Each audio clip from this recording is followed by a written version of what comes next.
അടിസ്ഥാന ശാസ്ത്രം ഭാഗം 1 സ്റ്റാൻഡേർഡ് 6 ചാപ്റ്റർ 1 ആഹാരത്തിലൂടെ ആരോഗ്യം എന്ന ചാപ്റ്ററാണ് ഇന്ന് നമ്മൾ നോക്കുന്നത്. പോഷകങ്ങൾ. ശാരീരിക പ്രവർത്തനങ്ങൾക്ക് ആവശ്യമായ ഊർജ്ജം ലഭിക്കുന്നത് ആഹാരത്തിലൂടെയാണ്. ശാരീരിക പ്രവർത്തനങ്ങൾക്ക് ആവശ്യമായിട്ടുള്ള ഊർജ്ജം ലഭിക്കുന്നത് ആഹാരത്തിലൂടെയാണ്. ഭക്ഷണ പദാർത്ഥങ്ങളിലെ അടിസ്ഥാന ഘടകമാണെന്ത്? പോഷകങ്ങൾ അല്ലെങ്കിൽ ന്യൂട്രിയൻസ്. ഭക്ഷണ പദാർത്ഥങ്ങളിലെ അടിസ്ഥാന ഘടകമാണ് പോഷകങ്ങൾ അല്ലെങ്കിൽ ന്യൂട്രിയൻസ്. ശരീര വളർച്ചയ്ക്കും ആരോഗ്യം നിലനിർത്തുന്നതിനും രോഗങ്ങളെ ചെറുക്കുന്നതിനും ആവശ്യമായ ഘടകങ്ങളാണ് പോഷകങ്ങൾ. ശരീര വളർച്ചയ്ക്കും ആരോഗ്യം നിലനിർത്തുന്നതിനും രോഗങ്ങളെ ചെറുക്കുന്നതിനും ആവശ്യമായിട്ടുള്ള ഘടകങ്ങളാണ് പോഷകങ്ങൾ. ശരീരത്തിനാവശ്യമായ അളവിൻ്റെ അടിസ്ഥാനത്തിൽ പോഷകങ്ങളെ സ്ഥൂല പോഷകങ്ങളെന്നും സൂക്ഷ്മ പോഷകങ്ങളെന്നും രണ്ടായിട്ട് തിരിക്കുന്നു. ശരീരത്തിനാവശ്യമായ അളവിൻ്റെ അടിസ്ഥാനത്തിൽ പോഷകങ്ങളെ സ്ഥൂല പോഷകങ്ങളെന്നും സൂക്ഷ്മ പോഷകങ്ങളെന്നും രണ്ടായിട്ട് തിരിക്കുന്നു. ശരീരത്തിന് കൂടുതൽ അളവിൽ ആവശ്യമായ പോഷകങ്ങളാണ് സ്ഥൂല പോഷകങ്ങൾ അല്ലെങ്കിൽ മാക്രോ ന്യൂട്രിയൻസ്. ശരീരത്തിന് കൂടുതൽ അളവിൽ ആവശ്യമായ പോഷകങ്ങളെ സ്ഥൂല പോഷകങ്ങളെന്നും ശരീരത്തിന് കുറഞ്ഞ അളവിൽ നിർബന്ധമായും ലഭിക്കേണ്ട പോഷകങ്ങളെ സൂക്ഷ്മ പോഷകങ്ങളെന്നും മൈക്രോ ന്യൂട്രിയൻസ് എന്നും വിളിക്കുന്നു. ശരീരത്തിന് കുറഞ്ഞ അളവിൽ നിർബന്ധമായും ലഭിക്കേണ്ട പോഷകങ്ങളാണ് സൂക്ഷ്മ പോഷകങ്ങൾ. ശരീരത്തിന് കൂടുതൽ അളവിൽ ആവശ്യമായ പോഷകങ്ങളാണ് സ്ഥൂല പോഷകങ്ങൾ. സ്ഥൂല പോഷകങ്ങൾക്ക് ഉദാഹരണങ്ങളാണ് കാർബോഹൈഡ്രേറ്റ്, പ്രോട്ടീൻ, കൊഴുപ്പ്. സ്ഥൂല പോഷകങ്ങൾക്ക് ഉദാഹരണമാണ് കാർബോഹൈഡ്രേറ്റ്, പ്രോട്ടീൻ, കൊഴുപ്പ്. സൂക്ഷ്മ പോഷകങ്ങൾ മൈക്രോ ന്യൂട്രിയൻസിന് ഉദാഹരണങ്ങളാണ് വിറ്റാമിൻ, ധാതുക്കൾ, ലവണങ്ങൾ. ജലം, ഭക്ഷ്യവസ്തുക്കളിലെ നാരുകൾ എന്നിവ ശാരീരിക പ്രവർത്തനങ്ങൾക്ക് ആവശ്യമായ പോഷക ഘടകങ്ങളല്ലാത്ത പദാർത്ഥങ്ങളാണ്. ജലവും ഭക്ഷ്യവസ്തുക്കളിലെ നാരുകളും ശാരീരിക പ്രവർത്തനങ്ങൾക്ക് ആവശ്യമായ പോഷക ഘടകങ്ങളല്ലാത്ത പദാർത്ഥങ്ങളാണ്. ആഹാര പദാർത്ഥങ്ങളിൽ നിന്നും എല്ലാ പോഷകങ്ങളും ശരീരത്തിന് മതിയായ അളവിൽ ലഭിക്കണമെന്നില്ല. ആഹാര പദാർത്ഥങ്ങളിൽ നിന്നും എല്ലാ പോഷകങ്ങളും ശരീരത്തിന് മതിയായ അളവിൽ ലഭിക്കണമെന്നില്ല. പോഷകങ്ങളെക്കുറിച്ചുള്ള ശാസ്ത്രീയ പഠനമാണ് ട്രോഫോളജി. പോഷകങ്ങളെക്കുറിച്ചുള്ള ശാസ്ത്രീയ പഠനമാണ് ട്രോഫോളജി. ഒരു വ്യക്തിയുടെ ആരോഗ്യത്തെ സ്വാധീനിക്കുന്നവയാണ് കഴിക്കുന്ന ആഹാര പദാർത്ഥങ്ങളുടെ അളവ്, കഴിക്കുന്ന സമയം, ഭക്ഷണ പദാർത്ഥങ്ങളുടെ വൈവിധ്യം, ഗുണമേന്മ. അപ്പോൾ ഒരു വ്യക്തിയുടെ ആരോഗ്യത്തെ സ്വാധീനിക്കുന്ന ഘടകങ്ങൾ ഏതൊക്കെയാണ്? കഴിക്കുന്ന ആഹാര പദാർത്ഥങ്ങളുടെ അളവ്, കഴിക്കുന്ന സമയം, ഭക്ഷണ പദാർത്ഥങ്ങളുടെ വൈവിധ്യം, ഗുണമേന്മ. ഭക്ഷണ പദാർത്ഥങ്ങളിൽ അടങ്ങിയിട്ടുള്ള പ്രധാന പോഷകഘടകങ്ങളാണ് കാർബോഹൈഡ്രേറ്റുകൾ, പ്രോട്ടീനുകൾ, കൊഴുപ്പുകൾ, വിറ്റാമിനുകൾ, ധാതുക്കൾ. ഭക്ഷണ പദാർത്ഥങ്ങളിൽ അടങ്ങിയിട്ടുള്ള പ്രധാന പോഷക ഘടകങ്ങളാണ് കാർബോഹൈഡ്രേറ്റുകൾ, പ്രോട്ടീനുകൾ, കൊഴുപ്പുകൾ, വിറ്റാമിനുകൾ, ധാതുക്കൾ. അതിൽ ആദ്യത്തേതാണ് കാർബോഹൈഡ്രേറ്റ്, ധാന്യകം. ശരീരത്തിനാവശ്യമായ ഊർജം പ്രധാനമായും ലഭിക്കുന്നത് കാർബോഹൈഡ്രേറ്റിൽ നിന്നാണ്. ശരീരത്തിനാവശ്യമായ ഊർജം പ്രധാനമായിട്ടും ലഭിക്കുന്നത് കാർബോഹൈഡ്രേറ്റിൽ നിന്നാണ്. കാർബൺ, ഹൈഡ്രജൻ, ഓക്സിജൻ എന്നീ മൂലകങ്ങൾ കൃത്യമായ അനുപാതത്തിൽ ചേർന്നാണ് കാർബോഹൈഡ്രേറ്റ് രൂപപ്പെടുന്നത്. കാർബൺ, ഹൈഡ്രജൻ, ഓക്സിജൻ എന്നീ മൂലകങ്ങൾ കൃത്യമായ അനുപാതത്തിൽ ചേർന്നാണ് കാർബോഹൈഡ്രേറ്റ് രൂപപ്പെടുന്നത്. സസ്യജന്യ വസ്തുക്കളിൽ നിന്നാണ് പ്രധാനമായിട്ടും കാർബോഹൈഡ്രേറ്റുകൾ ലഭ്യമാകുന്നത്. സസ്യജന്യ വസ്തുക്കളിൽ നിന്നാണ് പ്രധാനമായിട്ടും കാർബോഹൈഡ്രേറ്റുകൾ ലഭ്യമാകുന്നത്. കാർബോഹൈഡ്രേറ്റിൻ്റെ ധർമ്മങ്ങൾ എന്തൊക്കെയാണെന്ന് വെച്ചാൽ ശാരീരിക പ്രവർത്തനങ്ങൾക്ക് ആവശ്യമായ ഊർജം പ്രദാനം ചെയ്യുക, കൊഴുപ്പിൻ്റെ ഓക്സീകരണത്തിന് സഹായിക്കുക, നോൺ എസെൻഷ്യൽ അമിനോ ആസിഡുകളുടെ നിർമ്മാണത്തിന് സഹായിക്കുക. കാർബോഹൈഡ്രേറ്റിൻ്റെ ധർമ്മങ്ങൾ എന്തൊക്കെയാണ്? ശാരീരിക പ്രവർത്തനങ്ങൾക്ക് ആവശ്യമായ ഊർജം പ്രദാനം ചെയ്യുക, കൊഴുപ്പിൻ്റെ ഓക്സീകരണത്തിന് സഹായിക്കുക, നോൺ എസെൻഷ്യൽ അമിനോ ആസിഡുകളുടെ നിർമ്മാണത്തിന് സഹായിക്കുക. അന്നജം, പഞ്ചസാര, ഗ്ലൂക്കോസ്, സെല്ലുലോസ്, നാരുകൾ എന്നിവ ഭക്ഷ്യവസ്തുക്കളിൽ കാണപ്പെടുന്ന കാർബോഹൈഡ്രേറ്റിൻ്റെ വിവിധ രൂപങ്ങളാണ്. അപ്പം കാർബോഹൈഡ്രേറ്റിൻ്റെ വിവിധ രൂപങ്ങളാണ് അന്നജം, പഞ്ചസാര, ഗ്ലൂക്കോസ്, സെല്ലുലോസ്, നാരുകൾ. അന്നജം, പഞ്ചസാര, ഗ്ലൂക്കോസ്, സെല്ലുലോസ്, നാരുകൾ എന്നിവ ഭക്ഷ്യവസ്തുക്കളിൽ കാണപ്പെടുന്ന കാർബോഹൈഡ്രേറ്റിൻ്റെ വിവിധ രൂപങ്ങളാണ്. ധാന്യകങ്ങൾ, കിഴങ്ങുവർഗ്ഗങ്ങൾ എന്നിവയിൽ കൂടുതലായിട്ട് അടങ്ങിയിരിക്കുന്ന കാർബോഹൈഡ്രേറ്റിൻ്റെ രൂപമാണ് അന്നജം. ധാന്യങ്ങൾ, കിഴങ്ങുവർഗ്ഗങ്ങൾ എന്നിവയിൽ കൂടുതലായിട്ട് അടങ്ങിയിരിക്കുന്ന കാർബോഹൈഡ്രേറ്റിൻ്റെ രൂപമാണ് അന്നജം. റിഫൈൻഡ്, അൺറിഫൈൻഡ് കാർബോഹൈഡ്രേറ്റുകൾ. റിഫൈൻഡ്, അൺറിഫൈൻഡ് കാർബോഹൈഡ്രേറ്റുകൾ. കാർബോഹൈഡ്രേറ്റുകളിൽ റിഫൈൻഡ് കാർബോഹൈഡ്രേറ്റുകളും അൺറിഫൈൻഡ് കാർബോഹൈഡ്രേറ്റുകളും ഉൾപ്പെട്ടിരിക്കുന്നു. സംസ്കരണ പ്രക്രിയയിലൂടെ പല മാറ്റങ്ങൾ വരുത്തി ഉപയോഗിക്കുന്ന കാർബോഹൈഡ്രേറ്റുകളാണ് റിഫൈൻഡ് കാർബോഹൈഡ്രേറ്റുകൾ. റിഫൈൻഡ് കാർബോഹൈഡ്രേറ്റുകൾ കാഴ്ചയിൽ ആകർഷകമാണെങ്കിലും സംസ്കരണത്തിന് വിധേയമാകുന്നതിൻ്റെ ഫലമായിട്ട് ഇവയിൽ നിന്നും വലിയ തോതിൽ വിറ്റാമിനുകൾ, നാരുകൾ എന്നിവ നീക്കം ചെയ്യപ്പെടുന്നു. റിഫൈൻഡ് കാർബോഹൈഡ്രേറ്റുകൾ കാഴ്ചയിൽ ആകർഷകമാണെങ്കിലും സംസ്കരണത്തിന് വിധേയമാകുന്നതിൻ്റെ ഫലമായി ഇവയിൽ നിന്നും വലിയ തോതിൽ വിറ്റാമിനുകൾ, നാരുകൾ എന്നിവ നീക്കം ചെയ്യപ്പെടുന്നു. കാർബോഹൈഡ്രേറ്റുകളുടെ സംസ്കരണ പ്രക്രിയയിൽ ഉപയോഗിക്കുന്ന രാസവസ്തുക്കൾ ശരീരത്തിന് ദോഷകരമാണ്. ഈ കാർബോഹൈഡ്രേറ്റുകളുടെ സംസ്കരണ പ്രക്രിയയിൽ ഉപയോഗിക്കുന്ന രാസവസ്തുക്കൾ ശരീരത്തിന് വലിയ രീതിയിൽ ദോഷകരമാണ്. മൈദ, പഞ്ചസാര എന്നിവയൊക്കെ റിഫൈൻഡ് കാർബോഹൈഡ്രേറ്റുകൾക്ക് ഉദാഹരണമാണ്. അൺറിഫൈൻഡ് കാർബോഹൈഡ്രേറ്റുകളിൽ ധാരാളമായി നാരുകളും വിറ്റാമിനുകളും ധാതുക്കളും അടങ്ങിയിരിക്കുന്നതിനാൽ ഇവ ആരോഗ്യത്തിനേറെ ഗുണകരമാണ്. അൺറിഫൈൻഡ് കാർബോഹൈഡ്രേറ്റുകളിൽ ധാരാളം നാരുകളും വിറ്റാമിനുകളും ധാതുക്കളും അടങ്ങിയിരിക്കുന്നതിനാൽ ഇവ ആരോഗ്യത്തിനേറെ ഗുണകരമാണ്. ഗോതമ്പ്, കുത്തരി, ശർക്കര, പഴവർഗ്ഗങ്ങൾ എന്നിവ അൺറിഫൈൻഡ് കാർബോഹൈഡ്രേറ്റുകളാണ്. ഗോതമ്പ്, കുത്തരി, ശർക്കര, പഴവർഗ്ഗങ്ങൾ എന്നിവ അൺറിഫൈൻഡ് കാർബോഹൈഡ്രേറ്റുകളാണ്. റിഫൈൻഡ് കാർബോഹൈഡ്രേറ്റ് എന്ന് പറഞ്ഞാൽ എന്താണ്? സംസ്കരണത്തിന് വിധേയമായിട്ട് പല മാറ്റങ്ങൾ വരുത്തി ഉപയോഗിക്കുന്ന കാർബോഹൈഡ്രേറ്റുകളാണ് റിഫൈൻഡ് കാർബോഹൈഡ്രേറ്റുകൾ. ഇവ കുറേ രാസവസ്തുക്കളൊക്കെ ഉപയോഗിക്കുന്നതിനകത്ത് ശരീരത്തിന് വളരെ ദോഷകരമാണ്. മൈദ, പഞ്ചസാരയൊക്കെ റിഫൈൻഡ് കാർബോഹൈഡ്രേറ്റുകൾക്ക് ഉദാഹരണമാണ്. അൺറിഫൈൻഡ് കാർബോഹൈഡ്രേറ്റുകളിൽ ധാരാളമായി നാരുകളും വിറ്റാമിനുകളും ധാതുക്കളും ഒക്കെ അടങ്ങിയിരിക്കുന്നതിനാൽ ഇവ ആരോഗ്യത്തിനേറെ ഗുണകരമാണ്. ഗോതമ്പ്, കുത്തരി, ശർക്കര, പഴവർഗ്ഗങ്ങൾ എന്നിവ അൺറിഫൈൻഡ് കാർബോഹൈഡ്രേറ്റാണ്.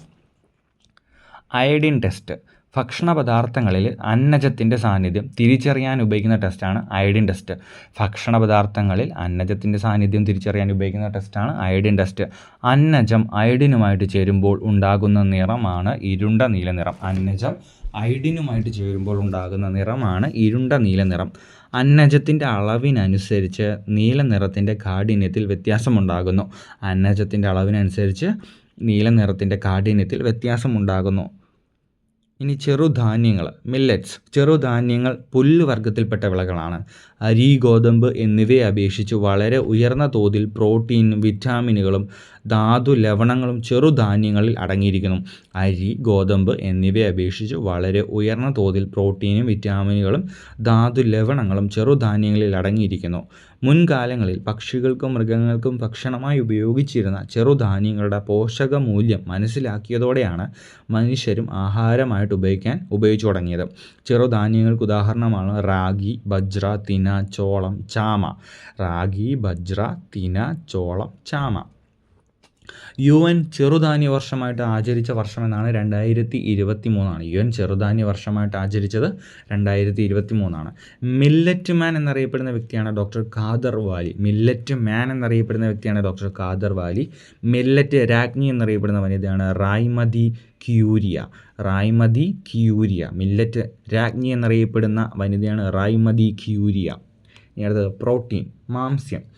ശരീര നിർമ്മിതിക്കും വളർച്ചയ്ക്കും ആവശ്യമായ പോഷകഘടകമാണ് protein. Carbon, hydrogen, oxygen, nitrogen, sulphur എന്നീ ഘടകങ്ങൾ ചേർന്ന് ഒരു സങ്കീർണമായ സംയുക്തമാണ് protein. Carbon, hydrogen, oxygen, nitrogen, sulphur എന്നീ ഘടകങ്ങൾ ചേർന്ന ഒരു സങ്കീർണമായ സംയുക്തമാണ് പ്രോട്ടീൻ. ചില പ്രോട്ടീനുകളിൽ ഫോസ്ഫറസ്, ഇരുമ്പ് തുടങ്ങിയവയും കാണപ്പെടുന്നു. പ്രായപൂർത്തിയായ ഒരാളുടെ ശരീരഭാരത്തിൻ്റെ 20% എന്താണ്? പ്രോട്ടീനാണ്. പ്രായപൂർത്തിയായ ഒരാളുടെ ശരീരഭാരത്തിൻ്റെ 20% പ്രോട്ടീനാണ്. പ്രോട്ടീൻ നിർമ്മിച്ചിരിക്കുന്ന അടിസ്ഥാന ഘടകം അമിനോ ആസിഡാണ്. മനുഷ്യ ശരീരത്തിൽ പ്രോട്ടീൻ നിർമ്മിക്കാൻ ആവശ്യമായ അമിനോ ആസിഡുകളുടെ എണ്ണം എത്രയാണ്? 20ആണ്. മനുഷ്യ ശരീരത്തിൽ പ്രോട്ടീൻ നിർമ്മിക്കാൻ ആവശ്യമായ അമിനോ ആസിഡുകളുടെ എണ്ണം 20ആണ്. 20 അമിനോ ആസിഡുകളിൽ മനുഷ്യ ശരീരത്തിന് ഉൽപ്പാദിപ്പിക്കാൻ കഴിയാത്ത 9 അമിനോ ആസിഡുകളാണ് എസെൻഷ്യൽ അമിനോ ആസിഡുകൾ കേട്ടോ. ഈ 20 അമിനോ ആസിഡുകളിൽ മനുഷ്യ ശരീരത്തിന് ഉൽപ്പാദിപ്പിക്കാൻ കഴിയാത്ത 9 അമിനോ ആസിഡുകളാണ് എസെൻഷ്യൽ അമിനോ ആസിഡുകൾ എന്നറിയപ്പെടുന്നത്. മനുഷ്യ ശരീരത്തിൽ പ്രോട്ടീൻ നിർമ്മിക്കാൻ ആവശ്യമായ അമിനോ ആസിഡുകളുടെ എണ്ണം 20ആണ്. 20 അമിനോ ആസിഡുകളിൽ മനുഷ്യ ശരീരത്തിന് ഉൽപ്പാദിക്കാൻ കഴിയാത്ത 9 അമിനോ ആസിഡുകളാണ് എസെൻഷ്യൽ അമിനോ ആസിഡുകൾ. എസെൻഷ്യൽ അമിനോ ആസിഡുകൾ പ്രോട്ടീൻ അടങ്ങിയ ഭക്ഷണത്തിലൂടെയാണ് ശരീരത്തിന് ലഭിക്കുന്നത്. എസെൻഷ്യൽ അമിനോ ആസിഡുകൾ പ്രോട്ടീൻ അടങ്ങിയ ഭക്ഷണത്തിലൂടെയാണ് ശരീരത്തിന് ലഭിക്കുന്നത്. പ്രോട്ടീൻ്റെ ധർമ്മങ്ങൾ പേശികൾ, തലമുടി, ത്വക്ക് എന്നിവയുടെ ആരോഗ്യം സംരക്ഷിക്കുന്നു. പേശികൾ, തലമുടി, ത്വക്ക് എന്നിവയുടെ ആരോഗ്യം സംരക്ഷിക്കുന്നു. ഊർജ്ജം പ്രദാനം ചെയ്യുന്നു. പ്രോട്ടീൻ്റെ ധർമ്മങ്ങൾ എന്തൊക്കെയാണ്? പേശികൾ, തലമുടി, ത്വക്ക് എന്നിവയുടെ ആരോഗ്യം സംരക്ഷിക്കുന്നു. ഊർജ്ജം പ്രദാനം ചെയ്യുന്നു. ചെറുപയർ, പനീർ, കശുവണ്ടി, നിലക്കടല, മാംസം, മത്സ്യം, മുട്ട, പാല് എന്നിവ പ്രോട്ടീൻ അടങ്ങിയ ഭക്ഷ്യവസ്തുക്കളാണ്. ചെറുപയർ, പനീർ, കശുവണ്ടി, നിലക്കടല, മാംസം, മത്സ്യം, മുട്ട, പാല് തുടങ്ങിയ പ്രോട്ടീൻ അടങ്ങിയ ഭക്ഷ്യവസ്തുക്കളാണ്. പ്രോട്ടീൻ്റെ കുറവ് മൂലം ഉണ്ടാകുന്ന രോഗങ്ങളാണ് ക്വാഷിയോർക്കർ മരാസ്മസ്. പ്രോട്ടീൻ്റെ കുറവ് മൂലം ഉണ്ടാകുന്ന രോഗങ്ങളാണ് ക്വാഷിയോർക്കർ മരാസ്മസ്. ക്വാഷിയോർക്കർ രോഗത്തെ ആദ്യമായിട്ട് തിരിച്ചറിയുന്ന ജമൈക്കൻ ഫിസിഷ്യനാണ് സിസിലി വില്യംസ്. ക്വാഷിയോർക്കർ രോഗത്തെ ആദ്യമായിട്ട് തിരിച്ചറിഞ്ഞ ജമൈക്കൻ ഫിസിഷ്യനാണ് സിസിലി വില്യംസ്. വിശപ്പിൻ്റെ രോഗം എന്നറിയപ്പെടുന്നത് മരാസ്മസ് ആണ് കേട്ടോ. വിശപ്പിൻ്റെ രോഗം എന്നറിയപ്പെടുന്നത് മരാസ്മസ് ആണ്. ഭക്ഷ്യവസ്തുക്കളിലെ പ്രോട്ടീൻ സാന്നിധ്യം തിരിച്ചറിയാൻ ഉപയോഗിക്കുന്ന ലായനികളാണ് സോഡിയം ഹൈഡ്രോക്സൈഡ് ലായനിയും കോപ്പർ സൾഫേറ്റ് ലായനിയും. ഭക്ഷ്യവസ്തുക്കളിലെ പ്രോട്ടീൻ്റെ സാന്നിധ്യം തിരിച്ചറിയാൻ ഉപയോഗിക്കുന്ന ലായനികളാണ് സോഡിയം ഹൈഡ്രോക്സൈഡ് ലായനിയും കോപ്പർ സൾഫേറ്റ് ലായനിയും. പ്രോട്ടീൻ അടങ്ങിയ ഭക്ഷ്യവസ്തുക്കളിൽ 1% വീര്യമുള്ള സോഡിയം ഹൈഡ്രോക്സൈഡ് ലായനി ചേർത്തതിന് ശേഷം 1% വീര്യമുള്ള കോപ്പർ സൾഫേറ്റ് ലായനി ചേർക്കുമ്പോൾ ലഭിക്കുന്ന നിറമാണ് വയലറ്റ് നിറം. പ്രോട്ടീൻ അടങ്ങിയ ഭക്ഷ്യവസ്തുക്കളിൽ 1% വീര്യമുള്ള സോഡിയം ഹൈഡ്രോക്സൈഡ് ലായനി ചേർത്ത ശേഷം 1% വീര്യമുള്ള കോപ്പർ സൾഫേറ്റ് ലായനി ചേർക്കുമ്പോൾ ലഭിക്കുന്ന നിറമാണ് വയലറ്റ് നിറം. കൊഴുപ്പ്. കാർബൺ, ഹൈഡ്രജൻ, ഓക്സിജൻ എന്നീ ഘടകങ്ങൾ ചേർന്ന സംയുക്തങ്ങളാണ് കൊഴുപ്പുകൾ അല്ലെങ്കിൽ ഫാറ്റ്സ്. കൊഴുപ്പെന്ന് പറഞ്ഞാൽ കാർബൺ, ഹൈഡ്രജൻ, ഓക്സിജൻ എന്നീ ഘടകങ്ങൾ ചേർന്ന സംയുക്തങ്ങളാണ് കൊഴുപ്പുകൾ. ശരീരത്തിന് ഊർജ്ജം പ്രദാനം ചെയ്യുക എന്നതാണ് കൊഴുപ്പിൻ്റെ ധർമ്മം. ഒരേ അളവിൽ കൊഴുപ്പും കാർബോഹൈഡ്രേറ്റും പ്രോട്ടീനും എടുത്താൽ ഏറ്റവും കൂടുതൽ ഊർജ്ജം ലഭിക്കുന്നത് കൊഴുപ്പിൽ നിന്നാണെങ്കിലും ശരീരം ഊർജ്ജത്തിന് വേണ്ടി കൊഴുപ്പിനെ കൂടുതലായിട്ട് ആശ്രയിക്കുന്നില്ല. ഒരേ അളവിൽ കൊഴുപ്പും കാർബോഹൈഡ്രേറ്റും പ്രോട്ടീനും എടുത്താൽ ഏറ്റവും കൂടുതൽ ഊർജ്ജം ലഭിക്കുന്നത് കൊഴുപ്പിൽ നിന്നായിരിക്കും. പക്ഷേ ശരീരം ഊർജ്ജത്തിനായിട്ട് എന്തിനെ ആശ്രയിക്കുന്നില്ല? കൊഴുപ്പിനെ ആശ്രയിക്കുന്നില്ല. 20 ഡിഗ്രി താപനിലയിൽ ഖരാവസ്ഥയിൽ സ്ഥിതി ചെയ്യുന്നതിനെ കൊഴുപ്പെന്നും 20 ഡിഗ്രി താപനിലയിൽ ഖരാവസ്ഥയിൽ സ്ഥിതി ചെയ്യുന്ന കൊഴുപ്പെന്നും 20 ഡിഗ്രി താപനിലയിൽ ദ്രാവകാവസ്ഥയിൽ സ്ഥിതി ചെയ്യുന്നവയെ എണ്ണ എന്നും അറിയപ്പെടുന്നു. എണ്ണ, നെയ്യ്, മാംസം, മുട്ട, തേങ്ങ, എള്ള്, കടുക്, നിലക്കടല, പാല്, വെണ്ണ എന്നിവ കൊഴുപ്പടങ്ങിയ ഭക്ഷണപദാർത്ഥങ്ങളാണ്. എണ്ണ, നെയ്യ്, മാംസം, മുട്ട, തേങ്ങ, എള്ള്, കടുക്, നിലക്കടല, പാല്, വെണ്ണ എന്നിവ കൊഴുപ്പടങ്ങിയ ഭക്ഷണപദാർത്ഥങ്ങളാണ്. നിലക്കടല, കടുക്, എള്ള്, തെങ്ങ് തുടങ്ങിയ സസ്യങ്ങൾ അവയുടെ വിത്തുകളിൽ കൊഴുപ്പ് സംഭരിക്കുന്നു. നിലക്കടല, കടുക്, എള്ള്, തെങ്ങ് തുടങ്ങിയ സസ്യങ്ങൾ അവയുടെ വിത്തുകളിൽ കൊഴുപ്പ് സംഭരിക്കുന്നു. സസ്യങ്ങളിൽ നിന്നും ജന്തുക്കളിൽ നിന്നും നമുക്ക് കൊഴുപ്പ് ലഭിക്കുന്നുണ്ട്. അതിനാൽ കൊഴുപ്പിനെ സസ്യജന്യ കൊഴുപ്പുകളെന്നും ജന്തുജന്യ കൊഴുപ്പുകളെന്നും രണ്ടായിട്ട് തിരിക്കാം. സസ്യങ്ങളിൽ നിന്നും ജന്തുക്കളിൽ നിന്നും നമുക്ക് കൊഴുപ്പ് ലഭിക്കുന്നുണ്ട്. അതിനാൽ കൊഴുപ്പിനെ സസ്യജന്യ കൊഴുപ്പുകളെന്നും ജന്തുജന്യ കൊഴുപ്പുകളെന്നും രണ്ടായിട്ട് തിരിക്കാം. സസ്യജന്യ കൊഴുപ്പുകളാണ് വെളിച്ചെണ്ണ, സൂര്യകാന്തി എണ്ണ, എള്ള്, നിലക്കടല, കടുക്, പാം ഓയിൽ, തവിടെണ്ണ. ജന്തുജന്യ കൊഴുപ്പുകളാണ് മത്സ്യ എണ്ണ, നെയ്യ്, വെണ്ണ, പാല്, പാൽക്കട്ടി, മുട്ട, മാംസം. പച്ചക്കറി, അരി, ഗോതമ്പ് തുടങ്ങിയ എല്ലാ ഭക്ഷ്യവസ്തുക്കളിലും ചെറിയ അളവിൽ കൊഴുപ്പുകളുണ്ട്. കൊളസ്ട്രോൾ. കൊഴുപ്പിൻ്റെ ഒരു രൂപമാണ് കൊളസ്ട്രോൾ. കൊളസ്ട്രോളിൻ്റെ രാസസൂത്രം C27H46O ആണ്. കൊളസ്ട്രോളിൻ്റെ രാസസൂത്രം എന്താണ്? C27H46O. മിതമായ അളവിൽ കൊളസ്ട്രോൾ ശരീരത്തിന് ആവശ്യമാണ്. കൊളസ്ട്രോളിൻ്റെ സാധാരണ അളവ് 200 mg/dl വരെയാണ് കേട്ടോ. 200 mg/dl വരെയാണ്. രക്തത്തിലൂടെ കൊളസ്ട്രോൾ സംവഹനം ചെയ്യുന്നതിന് സഹായകമായ വാഹക പ്രോട്ടീനുകളാണ് ലിപ്പോപ്രോട്ടീനുകൾ. രക്തത്തിലൂടെ കൊളസ്ട്രോൾ സംവഹനം ചെയ്യുന്നതിന് സഹായകമായ വാഹക പ്രോട്ടീനുകളാണ് ലിപ്പോപ്രോട്ടീനുകൾ. LDL, HDL എന്നിങ്ങനെ 2 തരത്തിലുള്ള ലിപ്പോപ്രോട്ടീനുകളുണ്ട്, LDL, HDL. ഇതിൽ HDL ശരീരത്തിന് ഗുണകരമായ കൊളസ്ട്രോളും LDL ശരീരത്തിന് ദോഷകരമായ കൊളസ്ട്രോളുമാണ്. HDL ഗുണകരമായ കൊളസ്ട്രോൾ, LDL ദോഷകരമായ കൊളസ്ട്രോൾ. നല്ല കൊളസ്ട്രോൾ എന്നറിയപ്പെടുന്ന ലിപ്പോപ്രോട്ടീനാണ് HDL, ഹൈ ഡെൻസിറ്റി ലിപ്പോപ്രോട്ടീൻ. നല്ല cholesterol HDL, high density lipoprotein. ചീത്ത കൊളസ്ട്രോൾ എന്നറിയപ്പെടുന്ന ലിപ്പോപ്രോട്ടീനാണ് LDL, ലോ ഡെൻസിറ്റി ലിപ്പോപ്രോട്ടീൻ. ചീത്ത കൊളസ്ട്രോൾ എന്നറിയപ്പെടുന്ന ലിപ്പോപ്രോട്ടീനാണ് LDL, ലോ ഡെൻസിറ്റി ലിപ്പോപ്രോട്ടീൻ. രക്തത്തിൽ കൊളസ്ട്രോൾ അമിതമായാൽ അത് രക്തക്കുഴലുകളുടെ ഉൾഭിത്തിയിൽ അടിഞ്ഞുകൂടുകയും രക്തത്തിൻ്റെ ഒഴുക്കിനെ തടസ്സപ്പെടുത്തുകയും ചെയ്യുന്നു. ഇത് ഹൃദ്രോഗം, പക്ഷാഘാതം തുടങ്ങിയ ഗുരുതര രോഗങ്ങൾക്ക് കാരണമാകുന്നു. രക്തത്തിൽ കൊളസ്ട്രോൾ അമിതമായാൽ അത് രക്തക്കുഴലുകളുടെ ഉൾഭിത്തിയിൽ അടിഞ്ഞുകൂടുകയും രക്തത്തിൻ്റെ ഒഴുക്കിനെ തടസ്സപ്പെടുത്തുകയും ചെയ്യുന്നു. ഇത് ഹൃദ്രോഗം, പക്ഷാഘാതം തുടങ്ങിയ ഗുരുതര രോഗങ്ങൾക്ക് കാരണമാകുന്നു.